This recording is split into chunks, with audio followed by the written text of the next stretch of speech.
జీతాలు పెన్షన్ల కోతపై ఇక చట్టం. మహమ్మారులు విజృంభించి ఆరోగ్య విపత్తులు సంభవించే సమయంలో ఉద్యోగుల జీతాలు పెన్షన్లలో కోత పెట్టేలా తెలంగాణ ప్రభుత్వం చట్ట సవరణకు నడుం బిగించింది. కరోనా నేపథ్యంలో పెన్షనర్లకు 25% పెన్షన్, ఉద్యోగులకు 50% జీతాలు 3 నెలల పాటు తెలంగాణ ప్రభుత్వం కోత పెట్టిన విషయం తెలిసిందే. ఇందుకు అనుగుణంగా జూన్ 16న గవర్నర్ ద్వారా ఆర్డినెన్స్ను సైతం తీసుకువచ్చారు.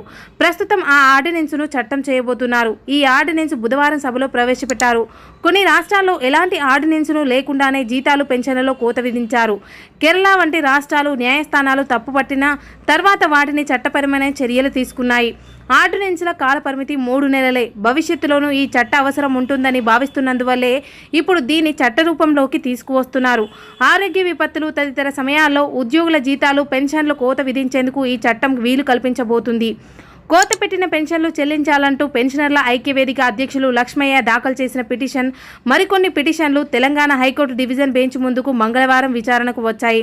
ఈ సమయంలోనే ప్రభుత్వ అడ్వకేట్ జనరల్ ఈ విషయంలో ప్రభుత్వం ఈ నెల 28లోగా నిర్ణయం తీసుకోనుందని, 20న ఇందుకు సంబంధించిన నివేదిక న్యాయస్థానానికి సమర్పిస్తామని ప్రకటించారు. ఆ ప్రకారమే సభలో బిల్లు ప్రవేశపెట్టారు.